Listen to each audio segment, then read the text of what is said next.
My name is Luig. I'm product manager at Ontinu. Um, one of my favorite topics is IoT OT security. I started a couple of years ago as a network engineer, then security engineer. So I fight it with a lot of topics in the area of OT and IoT security. Looking forward to the next 60 minutes to walk you through my experiences, some best practices around Defender for IoT. We are not too big group today, so whenever you have questions, please feel free to jump in. And I would say, let's directly start with the content.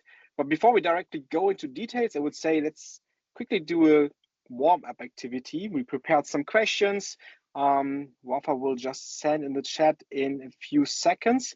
And I would like to ask you if you can go through and answer these questions to shape the next 60 minutes. So we have some questions around Defender for IoT, unified detection, if this is important for you, yes or no, as well if you already played with Defender for IoT, and a few more. So if you quickly can look into your chat window, or you also should see a pop-up and answer some of the questions, that would be great, because then we can really shape the next minutes, the whiteboard session based on your needs. So the first question is there, the second one just arrived.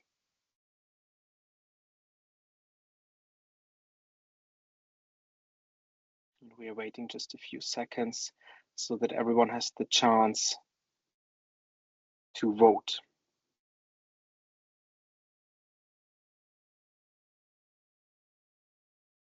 So Alex, on the first question, I don't know if you can see the result, but there is a 55% for answer important. We recognize the need and we are actively working towards it, and 45% saying moderately important. Okay. As for question number 2, regarding top objective in OT security, there's kind of a little bit of everywhere, 25% to gain visibility, 17% to unify visibility, and 42% to detect threats in OT. Perfect. And Sounds then there's, good. Yeah, there you go. Perfect. Good. There's one additional question, but already here we see, perfect, thank you very much, that it's a super important topic to talk about IoT and OT security. In the next few minutes, I will start with some background information. What is OT? What is IoT?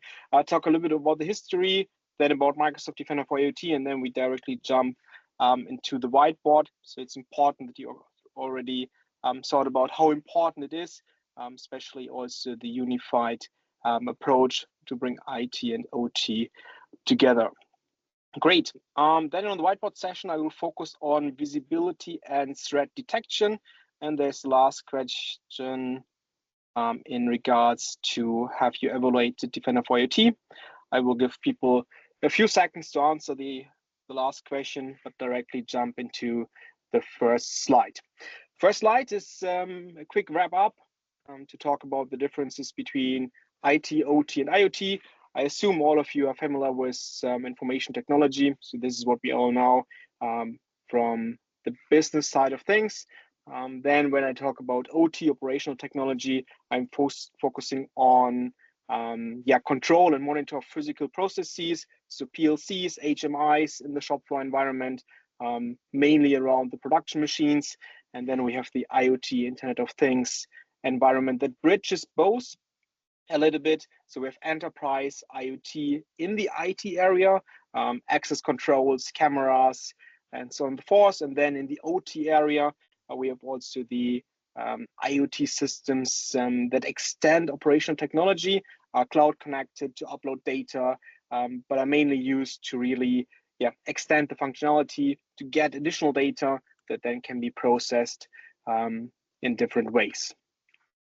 If we are looking back a little bit in the history, then traditionally on the left side we had the IT environment, and on the right side we had own unique environments for the different IoT, mainly OT environments. So there was no real interconnection between both environments, and this is why both areas developed differently.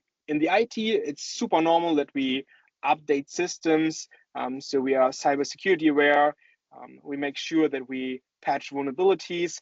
On the right side, the OT and IoT area, the focus is more on availability and safety. So especially on the shop floors, it's super important that the production machines are working, that they are 100% available, and that they are safe for the people who are working with this. So completely two different areas that, due to different requirements, have moved over the time to just one huge network. So in the past, it was segregated. When you look back 10, 15 years, then additional requirements came on top to really bring both worlds together, to use all these different advantages in regards to having a big data pool, bringing information from different systems together, analyzing this data, doing predictive maintenance, and all this. But due to this change in the architecture and this new shared global network infrastructure, we know it introduced a lot of risks. So for example, all these vulnerabilities that we fixed in the IT world are still available in the OT world. So on the IT side, we are patching, we are upgrading operating systems, we are making sure that we are always on the latest operating version. But in the OT side, the focus is more on availability. It's super hard to get a maintenance window, super expensive to upgrade operating systems, maybe from Windows 10 to Windows 11. But I also saw a lot of production areas where people still using Windows XP or .NET because it's just too expensive to upgrade these systems. There are a lot of other reasons why it's difficult. For example, vendor logins. So you're not allowed to install an agent like an EDR. You're not allowed to upgrade without losing the warranty. So here it's really now a mix of different devices in a global infrastructure that introduces not only risks on the IT side, also additional risk on the OT side. You have the remote vendor login services, in worst case via TeamViewer or via site-to-site VPNs. You have the different production machines with edge devices connecting to cloud services. So overall, we are talking about the perfect storm that comes together in such a global network infrastructure.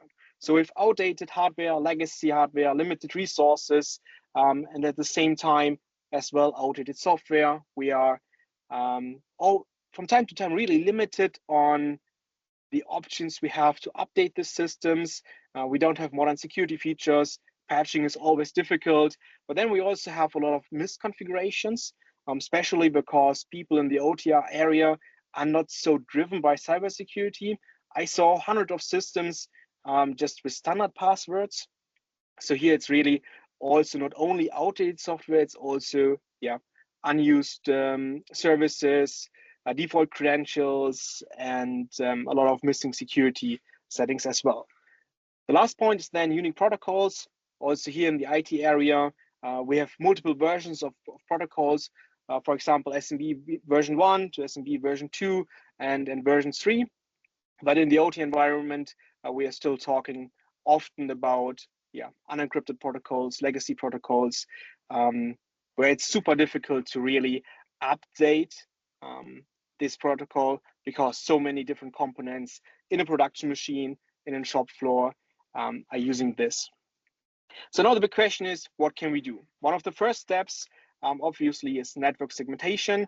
So a lot of companies are working on segmentating the network structure again. So we're moving from one global network infrastructure again to multiple VLANs, multiple IP segments that are divided, segmented by firewalls. So we now can control the traffic that is moving back and forth between the different network segments, but still there is network communication between the different segments. And here it's getting more and more important to really monitor, to on the one side do asset discovery, and on the other side do threat monitoring. First of all, we need to understand what is in these segments, what are the different production systems that are used, to really get an overview about operating systems, protocols that are used, hardware versions, vendors that are used. And then on the second part, also do the threat monitoring, because only if we know what we have, then we are able to protect these systems. And today the focus is on the Microsoft ecosystem. So we take a look on the Microsoft Defender for IoT. Maybe we directly jump into Microsoft Defender for IoT. And the first, what we see is Microsoft Defender for IoT provides two different options. So on the left side, you see Enterprise IoT. Enterprise IoT is part of the E5 license, but also can be a standalone license and is an extension to the Microsoft Defender for Endpoint. So it provides additional capabilities when it comes to active network scanning. On the right side, we see Defender for IoT. Defender for IoT is a standalone appliance. It's passive network monitoring appliance that you connect to your network infrastructure, and then based on the captured traffic, we generate the asset inventory and also the threat monitoring. Today we are focusing on Defender for IoT, so the right part, but I also will quickly, when we come to the whiteboard session, jump again on the topic and quickly talk a little bit more in detail about the differences between Enterprise IoT and the Defender for IoT network sensor on the right.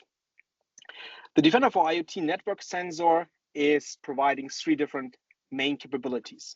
The first capability is real-time monitoring. In the past, a lot of different companies used Excel spreadsheets. I assume a lot of you also know this Excel spreadsheets with the asset information, with hundreds of columns where you write everything down. And this is super time consuming. It's always outdated. So the first capability of Microsoft Defender for IoT is automated asset discovery and inventory. So it uses the captures, analyzes the captures, and generates an asset inventory based on what has been discovered based on this network communication. Also generates a map so that you can see how the different devices communicate with each other. And this is super important, especially when you start also with network segmentation. Then it's super helpful to understand, okay, how are these devices are communicating with each other? Because only if you understand how these devices are communicating, then you can say, okay, here it makes sense to segmentate this network infrastructure, or these are a harmonized group of systems. This is one production machine, and so forth. So this is second capability. First is asset discovery. The second is really the asset map, the different communication ways between the asset, and then the network protection.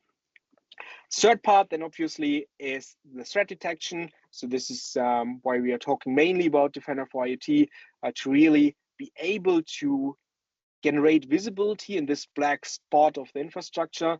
So right now we only have Microsoft Defender for Endpoint and other tools in the IT world, and we would like to generate more visibility also from a threat detection perspective in the OT world. And this is the third capability in the Microsoft Defender for IoT ecosystem.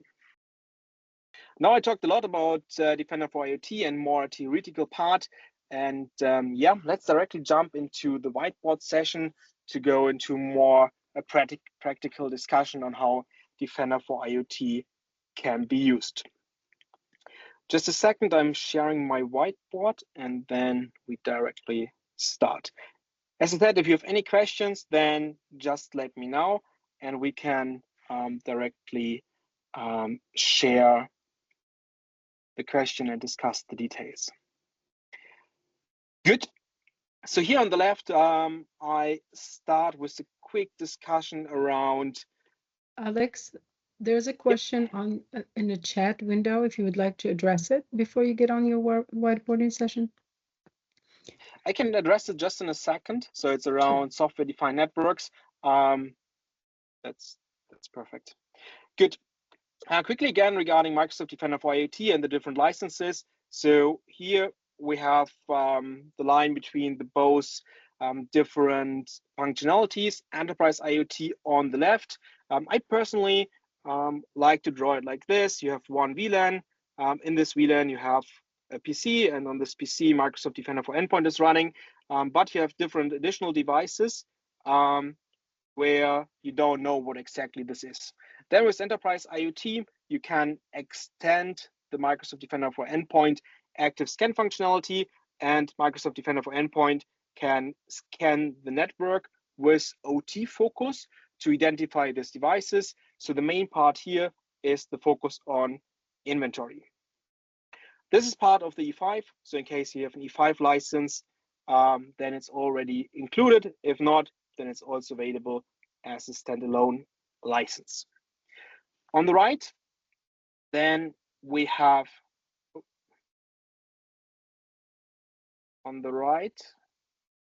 then we also have the OT network sensor.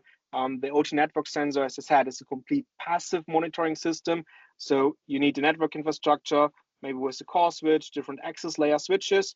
So here we have the core, here we have the access layer switches, where the different components are connected to. You create a span port and then feed it into the Defender for IoT sensor. The Defender for IoT sensor analyzes this and then generates the asset inventory on the one side, and on the other side also the threat monitoring.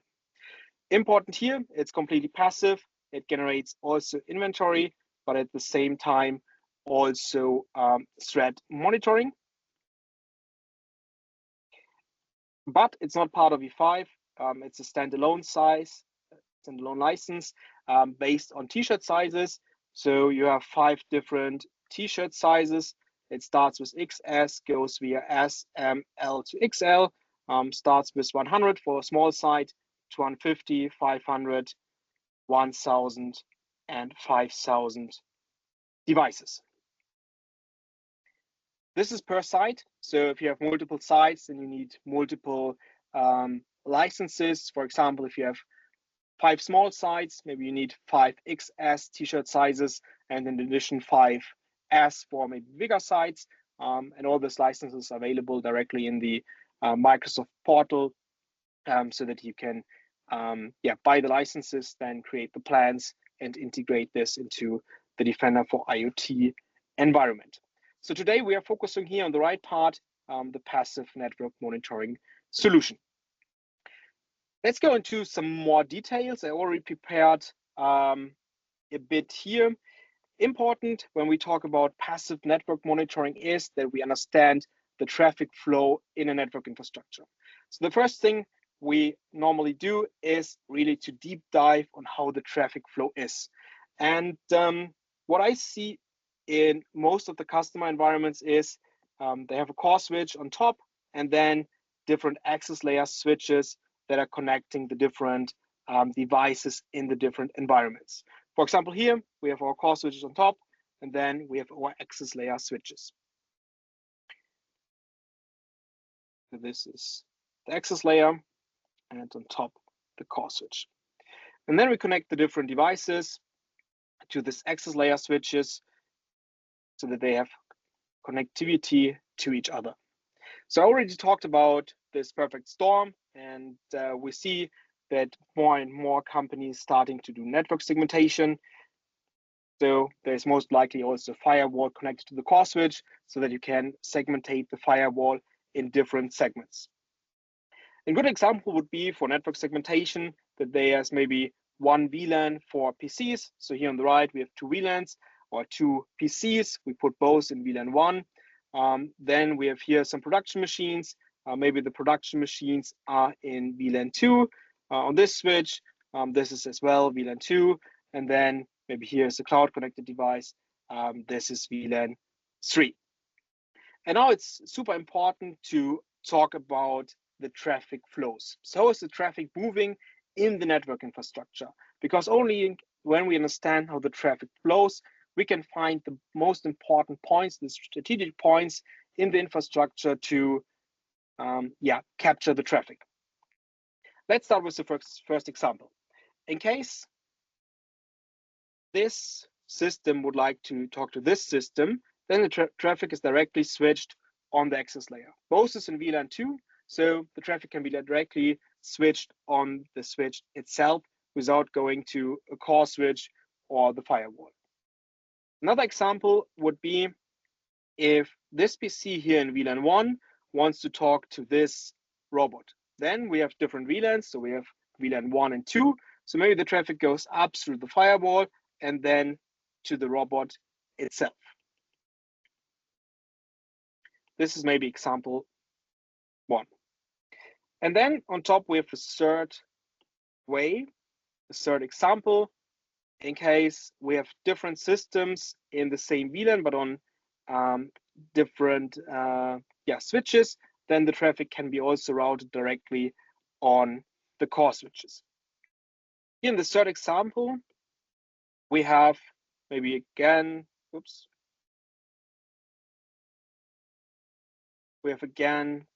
this cloud connected device that wants to talk to this production system. So both are in VLAN 2, but on different access layer switches. So the traffic goes up to the core switch and then back down without passing the firewall.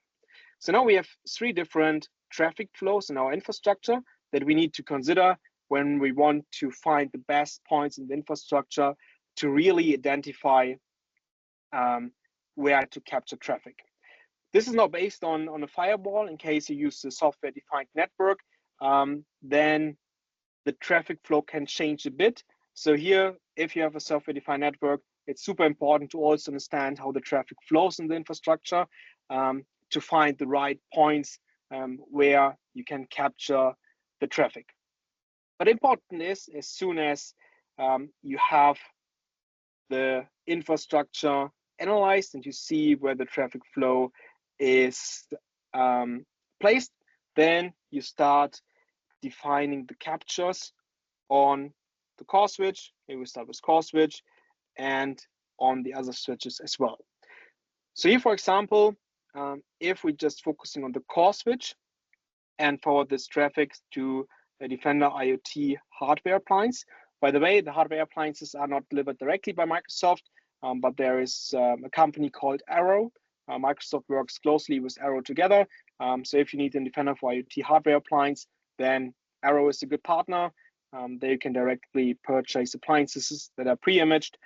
So everything is directly working, and you just need to rack mount it and power it, and then you can directly start with the configuration.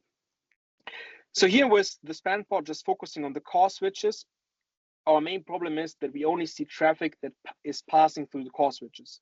So for example, traffic example 2 here on the bottom left wouldn't be seen on this traffic capture. So this is why in the next iteration, we would also extend this span port capabilities to our access layer switches. So we can configure easily here also as well the access layer span ports, depending on the hardware you use, depending on the hardware provider you use. We have different options. Just to provide you with a few, in case it's Cisco, Cisco provides 2 different options. One is remote span. It's a layer 2 protocol to connect different Cisco switches with each other to forward capture traffic from an access layer switch, for example, to a core switch. There's an additional protocol called ER-span. This is a layer 3 protocol. So the traffic is encapsulated by a GRE packet. And also here, you then have the option to forward the traffic from the access layer switches to the core switches. If you use HP, then HP ERM would be a good option. This is also a layer 3 protocol based on GRE as well. So different vendors have different protocols that can be used to really implement traffic capturing across the infrastructure to make sure that we really have all the traffic captured that we need and forward this traffic to the Defender for IoT sensor. Because this is important. If we don't have the right information on the Defender for IoT sensor, then we are focusing only on what we see, and this limits us in the analysis. So here really make sure that you understand the traffic flow in the infrastructure to capture all the traffic that is required and forward this traffic to the Defender for IoT appliance. Here in this drawing, it's now a Defender for IoT hardware appliance, but there's also the option to use a hypervisor. We have 2 options. One is VMware ESX, and the other option is Hyper-V as well. So we have on top our virtual machine. If we zoom a little bit in, then we will need 2 switches. One is the virtual switch for management. So the Defender for IoT appliance, the virtual appliance has 2 interfaces. One is for management, for the admin. so that the admin can access the Defender for IoT appliance via HTTPS and SSH. And also the management interface is used to connect back to the cloud environment for Microsoft to upload all the important data directly to Defender for IoT Cloud. The second switch that we then need here is again a virtual switch that connects the virtual machine via one of the hosts to the Defender for IoT network capture. So we have the management virtual switch, and we also have the span port virtual switch to ingest the captured data to the virtual machine. So if you decide for virtual machine or hardware is dependent on your requirements. If you have an hypervisor on site, then virtual machine can be easier. If you say, no, I would like to have it in a dedicated appliance, then also hardware is absolutely possible. In any case, you need an appliance on site to analyze the captured traffic, and the analysis is based on two parts. First part is asset discovery. So the Defender for IoT appliance discovers all the assets that are part of the network capture. And the second part is then, again, the threat monitoring. Threat monitoring is divided into 5 security engines.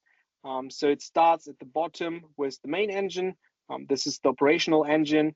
The operational engine is responsible to initially analyze the traffic, to detect disconnected devices, to detect additional DHCP servers, and really everything that is on an operational level. On top, we then have policy violation. Policy violation is based on the initial training of the Defender for IoT sensor. So the Defender for IoT sensor learns for the first 4 to 6 weeks how the network behaves. And based on this, then the network traffic is analyzed. And if there is a difference between what has been initially learned and today, then a policy violation alert will be created. Here you are super flexible, so you also have custom alert policies where you can really go into the details and define what exactly you want to be alerted on. On top, you have protocol violation. Protocol violation can be divided into 2 parts. One is around IT protocols that are misused. For example, a good example is always SMB.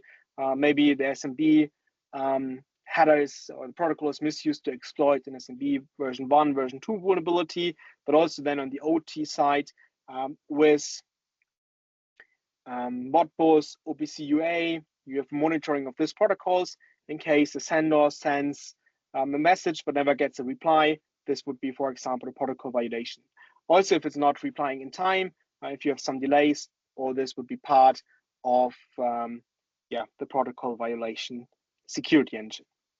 On top, we then have anomaly. Anomaly engine captures everything around IP scans, port scans, but then also around massive SMB login attempts, massive LDAP requests. All this would be captured by anomaly security engine. And last but not least, there's the malware engine that is responsible for initial, obviously, pattern matching to detect certain unnormal communication, malicious communications, but then also goes in the direction of behavioral analysis and the identification of command and control servers and all this. So all the analysis is based on the Defender for IoT hardware or virtual appliance on site. And then all the alerts that are generated are uploaded to the Defender for IoT cloud environment. So here on top between Microsoft Sentinel and Microsoft Defender, we have Defender for IoT in Azure and all the different appliances across your different sites. Maybe you have multiple sites are uploading the data to this place. So here in this example, we have site 1, site 2, and then the virtual machine as site 3, and all this data is flowing into the Defender for IoT Azure environment. So also here you have the option to administrate, to maintain your environment. So you can use the Defender for IoT Azure portal to configure the appliances, to do maintenance, to upgrade appliances and all this. And as well, this is the central place where all the information comes together and is then ingested into the different other Microsoft ecosystems. For example, from here, there is a data connector to Microsoft Sentinel that you can activate to synchronize the alerts from Defender for IoT. So this is important. We are just importing alerts from Defender for IoT to Microsoft Sentinel. In Microsoft Sentinel, we have then an analytics rule to generate the security incidents. And then we have the security incidents here in Microsoft Sentinel so that we can follow up. Important is to have it completely synchron. There is another script that you need to activate to synchronize the status between Sentinel and Defender for IoT to make sure in case an alert, an incident is updated in Microsoft Sentinel, that you also then have this information available in Defender for IoT, the Azure portal, and from there also synchronized to Defender for IoT sensors on site. One additional integration that is new since beginning of the year is the integration to Microsoft Defender. So also Microsoft Defender, you see all the Defender for IoT security alerts and incidents. And Microsoft Defender provides then again both visibilities in the asset inventory perspective. This is super nice from my perspective. You have a global inventory.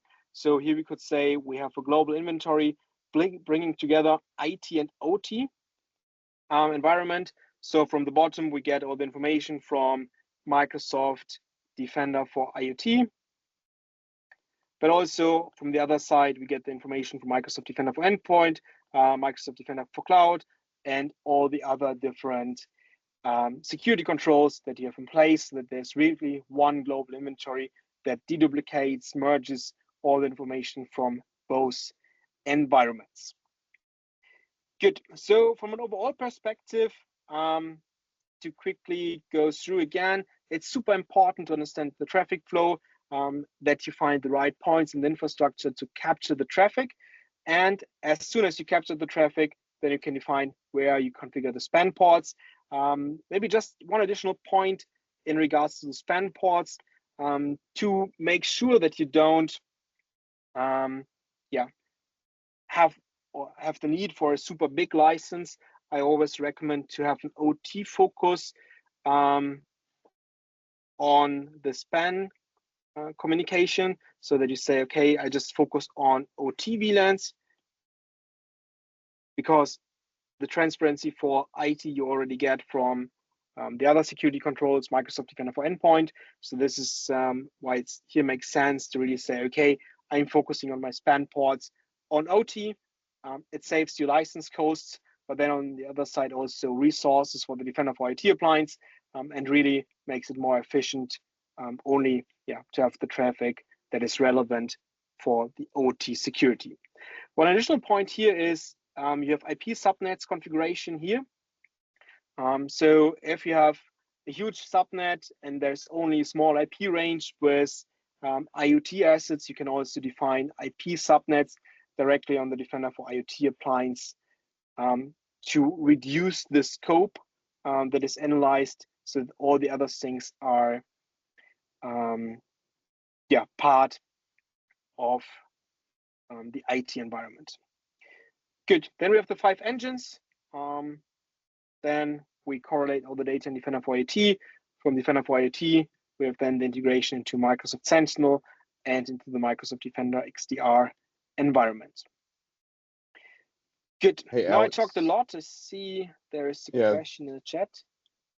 Well, I was fixing to point you to. So there's a question of when traffic goes over the core and access, do you have span ports configured on both? Will you have duplicate entries? No, you don't have duplicated entries. The Defender for IoT sensor deduplicates all the traffic and matches the IP addresses based on, or the assets based on IP addresses, MAC addresses, and everything else. So in case you have multiple points in the infrastructure where you monitor traffic, then it's deduplicated. Then you just have one central asset inventory with the latest information.